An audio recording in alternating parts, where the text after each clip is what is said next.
देखिए, जब कोई भी मामला सब नोटिस होता है, जब कोई भी मामला सब नोटिस होता है तो एक न्यायिक प्रक्रिया चलती रहती है, लेकिन उसके साथ साथ प्रशासनिक प्रक्रिया भी चलते रहनी चाहिए। तो निश्चित तौर पर नई सरकार को पूरा हक है उस पूरे प्रकरण की जांच न्यायिक प्रक्रिया के तहत भी तेज करे। और चाहे इस समय महाराष्ट्र में एक मामला हुआ है, उसमें मामला कोर्ट में भी चल रहा है, एक जांच आयोग भी बैठा है और सीआईडी भी जांच कर रही है, तो बिल्कुल जांच कर सकते हैं। कोर्ट को न्यायिक प्रक्रिया का सम्मान रखते हुए कैसे दोषी न बचे इस दिशा में प्रयास करने की कोशिश की जाएगी। तो इससे अच्छा पैरवी सिस्टम तो पैरवी करेंगे, निश्चित तौर पर सरकार के वकील जाएंगे, सरकारी वकील जाएंगे, लेकिन उसके साथ साथ क्या आवश्यकता है इसकी, कांग्रेस पार्टी को है इसकी आवश्यकता है कि इसका और भी तरीके से जांच कराएं। आप सीबीआई किसके पास है बताएं आपको, उससे छोड़ दीजिए। आप थोड़े समय में आपकी सरकार आ जाएगी, फिर किसके पास रहेगी? स्टेट सीआईडी में ज्यादा भरोसा है। संजय जी 2011 में कुंभ घोटाला हुआ था, बीजेपी मतलब कांग्रेस सरकार ने कहा था कि हम सत्ता में आते ही कुंभ घोटाले की जांच कराएंगे, दोषियों को जेल भेजेंगे। साफ तौर पर उसमें मुख्यमंत्री थे, बड़ा अच्छा उस समय नहीं हुआ ऐसा। बड़ा अच्छा सवाल किया आपने, बड़ा अच्छा सवाल किया आपने। और कांग्रेस पार्टी का नेतृत्व, जो राज्य नेतृत्व है, वो सोच रहा है कि इसी जांच का दायरा बढ़ाते हुए पिछले रहेगी इतनी में जांच का दायरा बढ़ाते हुए पिछले कुंभ घोटाले को भी शामिल किया जाए। चुनाव के लिए कांग्रेस पार्टी की तरफ से एक विशेष कैंपेन हम लोग शुरू करने जा रहे हैं। इस कैंपेन का नाम है 4 धाम 4 काम उत्तराखंडी स्वाभिमान।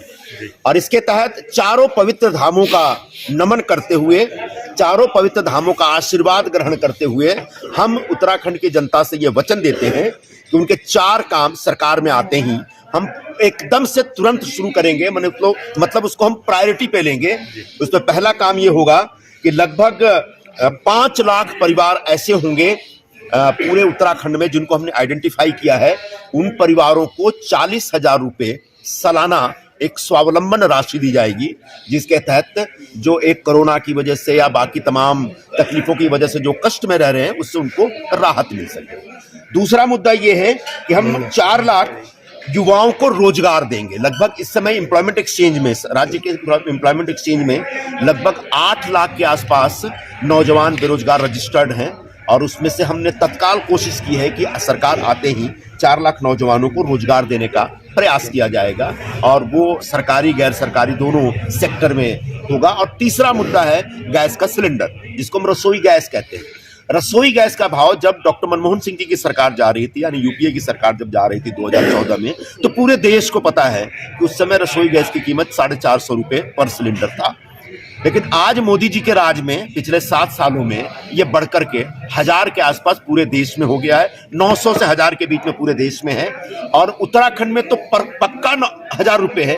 और यही रसोई गैस जब गांव में खरीदने जाते हैं, गांव के लोग खरीदते हैं, तो उनको उनसे लगभग 2 से 3 हजार रुपए लिए जाते हैं। तो हमारी सरकार ने यह संकल्प लिया, हमारी पार्टी ने यह संकल्प लिया है कि सरकार में आते ही हम लोग रसोई गैस का भाव 500 रुपए पर नियंत्रित कर देंगे। और आखिरी है गांव-गांव, द्वार-द्वार चिकित्सा सुविधा। आधुनिक तकनीकों के जरिए हम गांव-गांव, हर घर में डॉक्टर भेजेंगे और हर ग्रामीण का एक अच्छा। आपने कोविड की है जो हरिद्वार में कुंभ के समय जो घोटाला हुआ, वो भयंकर घोटाला था।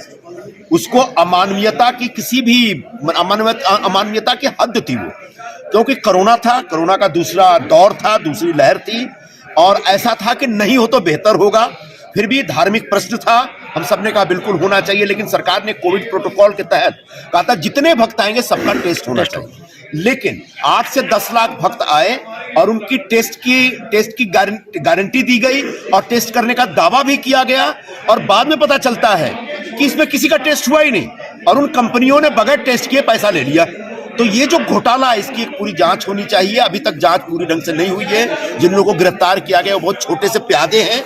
बड़े बड़े जो प्लेयर्स हैं इसमें, खासकर भारतीय जनता पार्टी के बड़े नेता हैं, जो बड़े सफेद पोश हैं, उनको भी जांच के दायरे में लाना चाहिए, उनको एक्सपोज करना चाहिए। इसलिए हमारी सरकार आएगी तो कोरोना टेस्ट घोटाले की भी जांच करेंगे। Thank you sir. जाएगा, थोड़ा आप लोग भी सपोर्ट करिएगा, मदद करिएगा, थोड़ा हम लोग भी लगेंगे, लेकिन घर के अंदरूनी मामला है उसको। लेकिन आला कमान ने कुछ 70 टिकटें दी है आला कमान ने और कोशिश की है कि ज्यादा से ज्यादा जमीनी नेताओं को दिया जाए। उसमें एक आध आगे पीछे हो सकता है कि हमारे फैसले में, निर्णय में, आकलन में कुछ कमी रह गई हो, लेकिन जो लोग अगर विरोध कर रहे हैं उनको हम समझाएंगे, उनके पास जाएंगे, उनको कहेंगे कि अब किसी भी तरह से उत्तराखंड के हित में अपनी सरकार लानी है तो थोड़ा अपना व्यक्तिगत हित को त्याग दें। Thank you sir.